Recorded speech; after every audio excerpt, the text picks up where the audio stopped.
Ils sont fidèles à la cause. Chaque année, des dizaines de bénévoles se mobilisent autour de Philippe Boisbouvier pour proposer de nombreuses activités permettant de récolter de l'argent en faveur du Téléthon. Et il leur a fallu beaucoup de courage cette année en raison des mauvaises conditions météo. Malgré le vent et la pluie, tous ont répondu présents, au premier rang desquels les hommes de la compagnie des sapeurs-pompiers de Monaco. Bravant les intempéries, ils ont tout de même proposé l'animation qui remporte tous les suffrages, la montée au sommet de la grande échelle. On défend la cause par rapport à toutes ces maladies, qui sont orphelines ou non, et donc on profite de cet événement pour récolter des fonds pour ces enfants. Malheureusement, par manque de place, on n'utilise que la grande échelle, donc c'est un atelier de monter et descendre au moyen de l'échelle. Et puis le petit fil rouge, c'est d'accrocher un ballon jusqu'où on peut monter. Et alors là, malgré la pluie, vous avez quand même de valeureux candidats qui se succèdent. Ce sont plutôt des enfants ou non? Pas seulement. Il y a tout âge, alors essentiellement majorité enfants, mais il y a aussi des adultes, aussi bien les mamans que les papas, même les grands-parents s'y prêtent au jeu, donc il n'y a aucun souci. C'est pour tout le monde.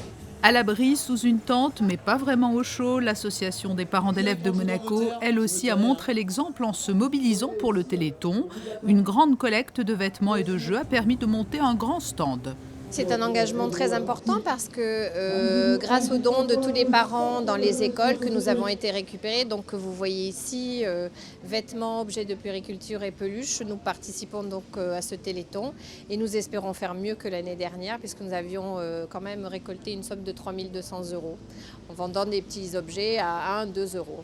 Chaque année, eux aussi sont présents. Les propriétaires de belles carrosseries offrent des tours de voiture aux petits et grands fans de bolides. Le tout sous la houlette de Monique, fidèle au Téléthon depuis 10 ans. Nous avons de charmants clients, nous tenons un garage et on en a parlé avec eux. Ils se sont proposés pour faire des tours en Ferrari pour le Téléthon, tout simplement, et ça a bien marché. Ça fait 10 ans que ça fonctionne bien. Ils payent leur assurance exprès pour ce jour-là, ils mettent de l'essence, le plein d'essence, ils font les tours en Ferrari, quand il n'y a plus d'essence, ils en remettent, ils sont là jusqu'au soir et tous les sous vont pour le Téléthon. À ces activités et stands sont également venus s'ajouter des spectacles contribuant à l'ambiance conviviale et solidaire qui se dégage toujours du village du Téléthon. Le prince Albert II, lui aussi, s'est rendu sur place pour apporter son soutien à la manifestation.